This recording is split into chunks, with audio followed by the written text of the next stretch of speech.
Hello, everybody. Welcome to the First United Methodist Church of Loomis and our weekly podcast. This is episode number 7. Yes. Oh, wow. This is going well. The purpose of this podcast is to communicate and reach out with information to keep everybody apprised of what's happening in our amazing church. And we publish the podcast every week. We do announcements and joys and concerns and a deep dive on some of our upcoming ministries and activities going on. And we just want to share all that with you. And this usually about 30 minutes every week. And I get to talk to the amazing and wonderful Allison Berry. Hi, Allison. Oh, hello. Yay. Woo. And Melanie Oliver. Hi, Melanie. Hello, everybody. How has your week been? A lot of silence. And a hush falls over the crowd. Yeah, crickets. Good week for me. Yeah. Cool. Well, I have to say, so I missed you both on Sunday morning, but I did watch the service. missed you. I watched the streaming. I thought it went really well. I was very happy that Jerry Brentnall was there to play keyboard, and the band sounded good. Yay, Jerry. It was great to have Jerry back. Yes, we missed you, of course, Ray, but it was good to have Jerry. Yeah. I don't think he's going to be there this weekend, though. He's going to be gone for a couple more weeks now. They're going on a trip somewhere. So I'll be back, but I should be back on Sunday. I plan to be at choir rehearsal tonight. Oh, good. My shingles they're better. It's like a little sunburn now. It's not, but the rash it had spread from the middle of my back all the way to the front of my chest, and it was really bad for a while. But it is finally going away. So it's doing better. What else is going on then? I feel like I've been out of the loop because I was not at church last week. I was like, I didn't get, and I appreciate you call after church. It was nice to talk to both of you. Yeah, we missed you. It was quiet, wasn't it, Melanie? Like everyone. It was. Yeah. I know it was just one of those days. You know how a few weeks ago we had I think our live stream wasn't working and we all loose and it was kind of a goofy Sunday, really fun. This week was really low energy. I don't know if people are just scared or, I don't know if there's stuff going on, but. Well, I was watching the live stream. Teeth a little. Yeah, I watched the live stream and I was like, hello, is her mic on? What's going on? I didn't hear anything. Normally when you watch the live stream, you can hear laughter or you can hear people clapping.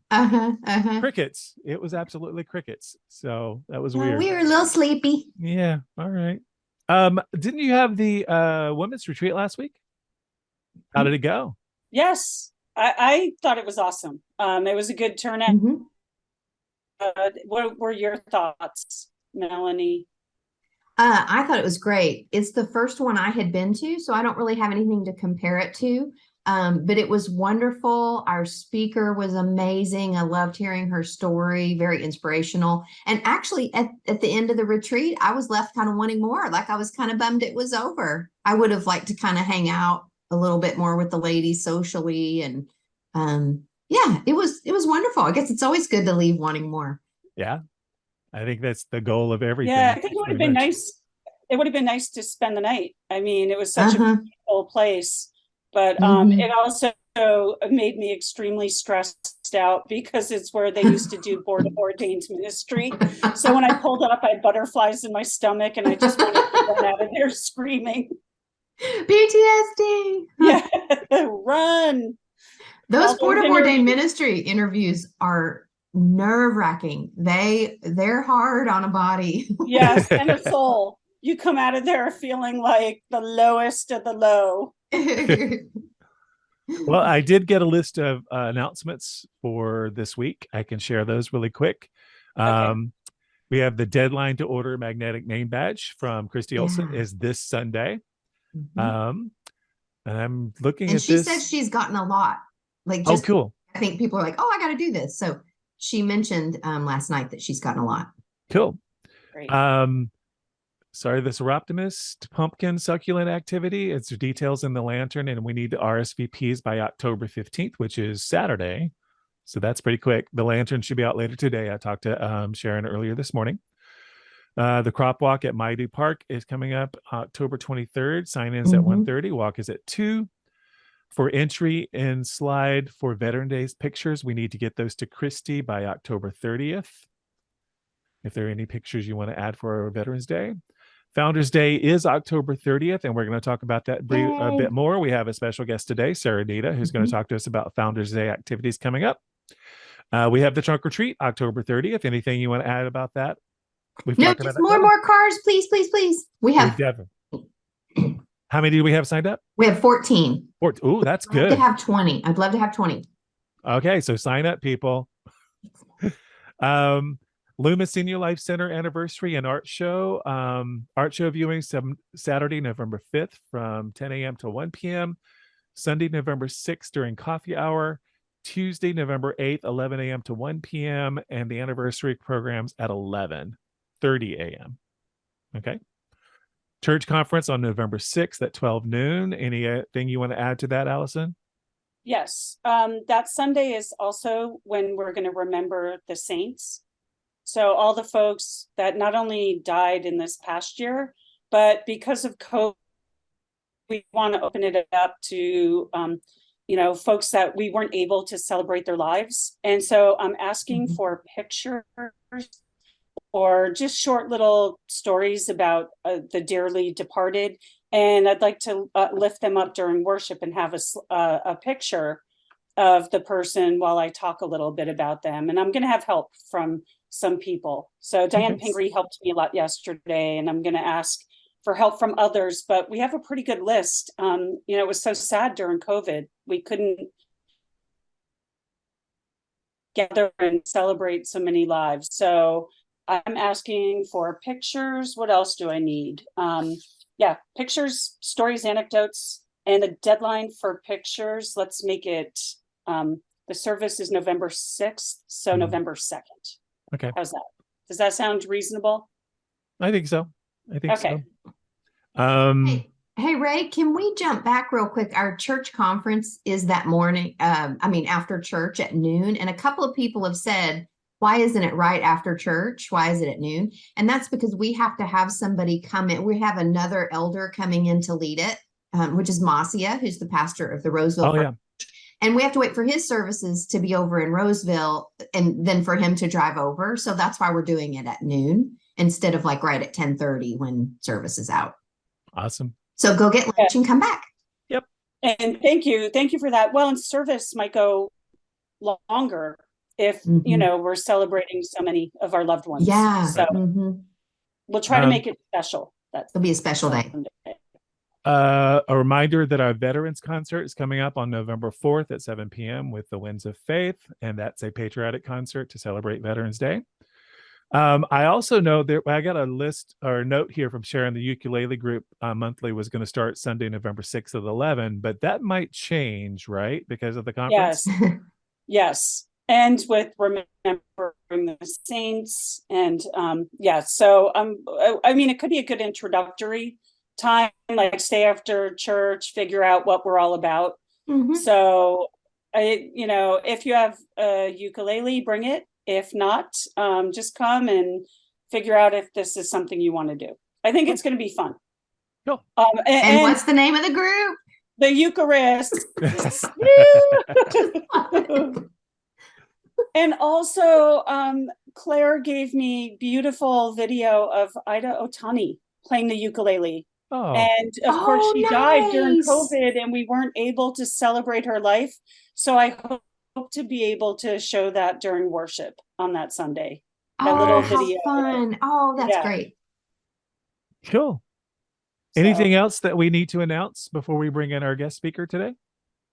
Any other children's activities or anything else you want to bring up?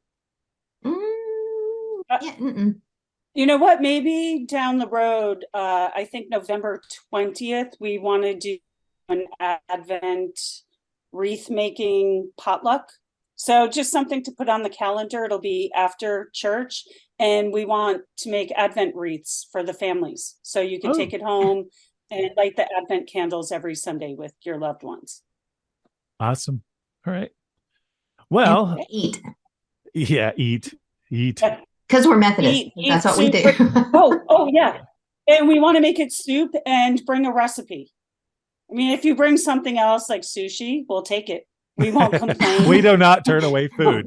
We do not Soup turn and away sushi. food. Mochi. Yeah, soup and sushi and mochi and teriyaki.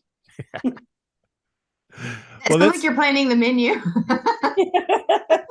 No, I'm just throwing little hints out there. Things that we might like. Chow mein. Carol Iwasaki's chow mein. It's amazing. And all of that goes with Country Time Lemonade. Oh, there you go. Yep. Well, let's go ahead and bring in our guest speaker today, Sarah Nitta, and we'll get her in right now. Hang on. All right. Okay. We have our special guest today, Miss Sarah Nitta. Ms. Sarah Nitta. Hi, Sarah. Hello. How are you? Sarah. I'm a little nervous, but I'm good. We were too when we started, but we started laughing. We kind of got over it pretty quick.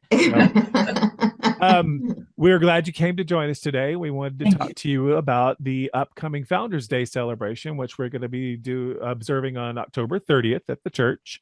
So why don't you tell us a little bit about what festivities we're going to have, who we're going to have as guest speaker, any other activities we're going to do that day? Great. Thank you. Yeah, I'm really excited that I guess I'll start with our guest speaker because that's the thing that I got really focused about. So Founders Day, and I'll also explain that Founders Day, we came back and started again last year and had quite a few things going on. And one of those was recognizing someone who had been missed on our founders plaque, and his name was Masao Omachi. And you can read about that in our history, how he got missed. It was just a weird little error. So we have his granddaughter, who is Ida Takagishi Inoue, who's going to be our special guest this Founders Day. And Ida is just incredible. She'll be 101 in November. Wow. Amazing. She has just such a gracious personality and wonderful memory. You could sit there and listen to her forever. So, and her family is so connected and so integral in our church. Just to tell you, her grandfather was Masao. He was one of the very first in the founding members. Her mother helped provide most of the pictures that went into our history book. Her brother-in-law was Norio Yasaki, who was her sister Mary's husband, and he was the minister who opened up our church following the closure during the internment camps period. Wow. Okay. Yeah. Wow. So there's just so much. And of course, Ida's two nephews are Alan and Craig. And I'm hoping one of them might introduce her. And I just asked if she could speak for a few minutes. You know, we're going to try to stick to 5 or 10 minutes about some of her history and her story, what she remembers. And she grew up right across from the church, and she just has a lot to share. So I'm really glad she could join us. And then we'll, of course, have the rest of our service, and looking forward to hearing what Allison's going to do. And I know it'll be wonderful. And then we'll have fellowship time in, well, one thing I also want to include, I forgot to mention, is an explanation about our mural, our historical mural that's on the outside of our building that needs some rehabilitation. And we wanted to present some information about that, tie that in. And then go to the fellowship hall, hopefully, for cake and time to have some fellowship there. And I want to have the movie that we found last year, that's 100 Years in the Spirit, and running in the seniors center room so that people who didn't get to see it last year can see it. We have it up on our website, but still a lot of people haven't found it. So I'm really glad we'll be able to show that. Just so you know, Sarah, there's a proposal by the Senior Life Center to actually get a big screen TV for that room. So eventually we are going to have the capacity to show videos and do more, a sort of event. Great. And also your husband was on the ladder. yesterday, and it scared me. I kept checking. I know. So I thought I'd let you know. I just He's kept checking. Well, I'm I glad wanted you were to there make to sure spot him. I was there to check on him. Yeah. Thank you. Yeah, he already in his little head doing to help restore the, kanji, the thing Yes. that Sumi did. So he has a plan. He was scraping varnish off. Yeah. Sarah, I love that you have taken this on. Last year was really, really special. And I think, especially for families that have come in the last few years, to be able to kind of hear the story again for the first time. And people have been there forever. Like, we have a beautiful story. And I'm just so glad that you've taken it on to share it and keep it alive. It really means a lot to everybody of every age. Yep. Thank you for doing that. Well, thank you. I mean, I love it, of course, and I agree. It's a wonderful treasure we have. We're very special. So there's so much to continue sharing. Yeah. And such a rich history. We need to make sure everybody remembers, because it's very important. And I would love to spend an hour with Ida and ask her about her Christmases at the church. I was thinking that. That's a great idea. I would love to get some of her memories about the church. But that's a great idea. And Ray, tell people what we're going to do for Christmas so they can start thinking about it. Yeah, and we mentioned it last week on the podcast, but we are doing Coming Home to Christmas, a whole Advent series this year, starting the Sunday after Thanksgiving. And we're going to bring back our Hanging of the Green service. But we're going to we're going to build on what our church is all about, our history of the church, some of our old traditions. We're looking for videos and pictures and any type of memory. If we can convert old film, if we need to, of times at the church since its inception of Christmases at the church. What are some of the special memories we'd love to get? We've got stuff. We've talked to you. We've been talking to Christy Olson. We've been talking to Axel Welker. We've talked to so many people who are going to be giving us these memories, these very special memories of them growing up in the church, their kids growing up in the church. So it's going to be a warm, fuzzy season. Yeah, that's what we want to do. And then in the middle of that, we'll have our Christmas cantata on December 11th at 2 p.m. And we're building that into the series as well. So I think it's going to be a very special Christmas. I think maybe some tears this year from me, because, I just love this church so much. And going back and doing this is helping me a little bit get over the pandemic. Yes. The last 2 years have been so challenging. Yeah. And I want to get us back to where we are as a church, as who we are as a church. So this is the first Advent holiday season that I've been really excited about in a while. Yeah. We're too busy before the pandemic. The pandemic was weird. And now it feels like we're coming home. Yes. It's nice to feel that joy and excitement. Yes, it is. Yeah. Yes, it was so weird to film and have the church be empty on Christmas. It was depressing.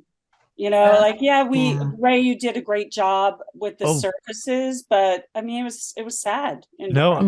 But we did what we had to do. Yeah. And I think we did the right thing, but you're right. It was not the same. When I spoke a few weeks ago at the church, I said the not being at that church for a year, actually a little more than a year, with everybody on Sunday morning and choir rehearsals and all of that, it just wasn't the same. It was not the same. So I'm glad we're back, and I am really looking forward to this Christmas. I think this Christmas will be more of a traditional time together. So I'm looking forward to it. We need it. Yes, we do. We deserve it. Darn it. Darn it. I did ask Ida about Christmas memories, and she did say, she always remembered as a child they had the pageant, but no pictures. So sorry. No, and I get that, because even when I was growing up, we didn't have a lot of pictures in the 60s of Christmases and stuff. We had a few at my grandparents' house, but not a lot at the church. People didn't carry their cameras to church. Yeah. And it was almost not sacrilegious, but like when I was growing up, you didn't whip out your camera in church. Like that would be disrespectful or something to have it in the sanctuary. I think when I was like 10, 11 years old, which would have been in the early 70s. Yeah, I'm getting up there. My mom did take pictures of us when we had our little scripture reading that we would go up and say our scripture reading. We had to memorize it. Nice. And then the second you finish it, you run off the stage. So we have a few of those. And some of them are kind of blurry because I was rushing to get off the stage. I could not stand to be in front of people. That's so cute. Yeah. That's adorable. So, but anything else you want to share with us about Founders Day, Sarah, or anything in general? We love having you. Oh, well, thank you. No, we got a lot of ideas cooking on the historian side. And Nancy Caldwell had a group, and we were looking at the narthex. Allison was with us, and I think we're going to be able to use that little alcove as you walk in, that's immediately to your left. And in fact, we're getting a shelf that we want to try to install so we could do some more displays and rotate things in and out. Yeah. Nice. Cool. Yeah. That's a great idea. So I think that's coming soon. Awesome. Yeah. Okay, I can't help but notice with 4 people on the podcast, we look like the Brady Bunch because the squares are lined. We need Alice in the middle, though. Yeah, we do. We need Alice in the middle. Yeah. All right. Well, thank you for joining us today, Sure, Sarah. thank you. You did a great job. You couldn't tell you were nervous. Thank you. Yeah, thank you, Sarah. Yeah. That was You guys wonderful. make it easy. All right, cool. Thanks for being Well, here. All right. Loved having Sarah here. I'm really happy that Mhm. she's working on that for Founders Day. Mhm. I think our history is so Amazing. important. Mhm. And every time I learn a little extra tidbit about the church, it just wows me every single time. Mhm. So Mhm. Mhm. I do want to boomerang back for a second because we did not really talk about the series. We're in the middle of the Leaving Scarcity series. We're in week 3. This week, well, last week was the fencing in, and you talked a lot more about anxiety and fear, irrational fear. Our 2 best friends. Yes. Yes. Which all of us are very familiar with for the last 2 years. We've been talking about the pandemic. This week, when I was putting the script together for the week, it's more of a reconciling service. Yes. I was looking at the instructions. We were going to have like a train track made out of tape down the center of the church, and it's about reaching out to people on opposite sides of the tracks from you. And I think that's very important given today's political upheaval and the differences between right wing, left wing, middle wing, whatever. Everybody in America, it seems like we're very divided. And I think reaching across those tracks is very important. So I'm looking to hear, Allison, maybe you can share a little bit about what your sermon's going to be about. Well, I think you actually hit it right on the head, because hit the nail on the head, because the scripture comes from the book of Acts, and it comes at a time when the church was really fighting for its identity, and they were trying to decide if they were going to be Jewish identified only, or if they were going to be more open to Gentiles. So this scripture comes at a time when, Paul and some of his followers were converting some of the Gentiles and preaching to them and saying, hey, they should be included in this, because they were experiencing the gift of the Holy Spirit. So Paul and some of his followers went back to Jerusalem and essentially said, look, we're doing the good work. And so there was a reconciliation. There was that admission that Gentiles should be included in this Jesus movement. Wow. Which reminds me of our history. Yes. We were an all Japanese church. Yep. And after the internment, they made the decision to open the doors and invite white people. That it blows me away, the gift of grace and reaching across that line, to go, hey, yeah, we're on the opposite side and we want you. And especially the way they were treated after the war. Yes. I've seen some of the signs and historical pictures and stuff of California, and the signs that said that, basically you're not welcome here. We don't want to serve your kind.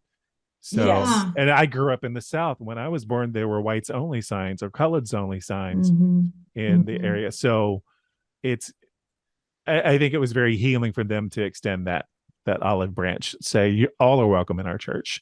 And they've done it again with the reconciling vote to be a reconciling congregation in 2008. So I think this church has taken the lead on a lot of those types of issues. And I'm personally thankful for it because I would not have been here otherwise. That's true. And now as we look ahead, it's like, okay, who are we looking for now? Yeah. Who is separated from us? And if it's politically, wow, we really have to take a look deep in our hearts and say, if we're fully inclusive, that means everybody. Exactly. Even the people that don't agree with us. And I go through this in my own life. I go through that in my own life. So I'm dealing with that and praying about it. So it's a tough one. Yes, it is. And very difficult to talk to some people about. So, without coming across that you're attacking. And I think that's the big thing. I don't want to attack. I want to understand. Well, and especially when they want to eliminate in our schools some of the teachings, the fear of teaching about the internment, fear that, some people, their feelings are going to be hurt by it. But it's like, this is our history. We're not stopping. We're not going to stop talking about it in our church. It's as simple as that. And we could go on a long rant on this because I am actually in a big discussion right now with another friend about critical race theory. And I still don't have a good understanding of it. I want to understand it because I don't want to say, oh, it's bad. Because I've asked people who don't want it taught. Number one, it's not taught in grade school. It's a college level elective course. It's not even mandatory. But why do you want to ban something when you don't understand what it's all about? And to me, it's gotten to the point we just throw these sound bites out there and make people hate something, but they really don't understand it. And but I mean, we've had a history of that. You always demonize the people you don't like. So fear, and that's the theme of this Sunday: fear of other. Yes. So it's both on the flip side of reconciliation is fear of other. Yep. Yeah. So we're going to incorporate both. Good. I'm looking forward to it. I'm looking forward to being back, number one. So I'm glad we're doing this. All right, let's move into our joys and concerns. We have a few this morning. I'll start with the joys this week. Clara Bunch and all of her helpers put on an awesome women's retreat last Saturday. Glad to hear it. It sounds like you both had fun there. Roberta Garman is going to be a great grandmother. Nikki is due in February. Wow, I remember she was tiny. Yes. She's a full life grown up now. I hate when that happens. It means I'm older. Okay, and then we're moving into our concerns this week. Wayne Connor is back in the hospital with complications from his gallbladder surgery. I just talked to Judy like an hour before we started recording this, and they didn't know anything yet. She's waiting for the doctor to call. Hopefully he'll come home today. They were kind of hoping for last night, but she said the hospital was crazy busy with stuff. So yes, I went to visit and I couldn't get in because that's what she said. Yes, they're limiting 2 visitors, and so I dropped off a prayer shawl from our prayer shawl. She got it. She got it. She appreciated that and figured that they had said nope, sorry, you can't come in. Yeah. Oh wow. Okay. Next is Joseph, Ken, and Carol's son was diagnosed with kidney cancer. Marlene Winger, good results from her recent lumpectomy.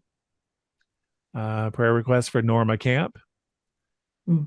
Marissa Adams, Sheila Alberry's granddaughter, still missing. Sherry Carol Iwasaki's friend is diagnosed with ovarian cancer and blood clots.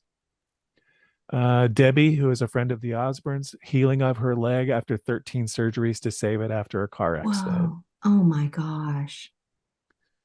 And prayers of sorrow for the Berrymans and family, loss of nephew Ralph to liver cancer, and Fred's cousin Liz Foot. Mary Emmett asked for prayers for the family of her neighbor Barbara Richardson, who passed away last week. Anybody else? Do you have any other ones you want to add or lift up in prayer? Continued prayers for Art Jarrett. He started chemo last week. So he's got a series. So just continued prayers for him and Elizabeth as his caretaker. Okay. Allison, anybody?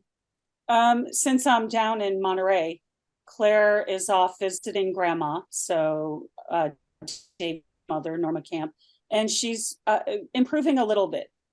So, Oh, you know, good. and David chose a prayer shawl for her. So Claire was bringing it to her this morning. Okay. Nice. Yeah. Okay. Would either of you like to lead us in prayer? Maybe Melanie, maybe you should, because Allison's freezing up a little bit. Okay. All right. God. I'm freezing up. Okay. Okay, let's pray. Thanks. God of all goodness, mercy, and love, to you all hearts are open and no secrets are hidden. And we thank you for loving us anyway. Guide us through this week, and we lift up all those who we've named and all those prayer requests that are unmentioned in people's hearts. Thanks for walking beside us. Please continue to help Ray heal. Thank you for the gift that he can share his gifts with our congregation through you. For all these things, the goodness and love and blessings, we are grateful. And we pray this prayer in Jesus' name. Amen. Amen. Amen. Thank you. Yeah, I keep freezing up. Yeah. Mhm. And that's good. That's fine. We love you You'll anyway. edit. Yeah, you'll edit me out. That's okay. It didn't freeze with any funny faces or anything, so. No. Oh, that's you have to do the Yeah. Reminds me of, do you remember those sitcoms back in the 70s when they would end and everybody would be frozen and Yeah, the credits like, would start rolling? Yeah, I Yes! love those. yeah. Yes. Yep.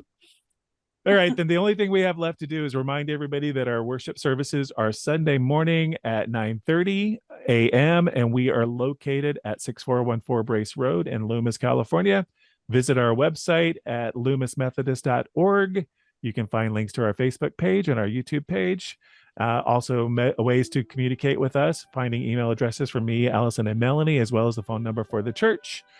And I think that's about it. Do you have anything else you want to say today? No, it's beautiful in Monterey. Yay. It's nice here too. It's been nice and cool outside. So I've been out in the backyard a little bit this morning working. I have these fancy new headsets that are wireless, so I can walk around when I'm on conference calls. So it's been kind of nice. That is so cool. Yeah, my boss ordered them for us as a special thing, so I was very happy. Oh, nice. All righty. Well, I love you both. I will see you both Love you on too. Sunday. Hey, Okay, love see you you all too. Sunday. Okay, All right. bye.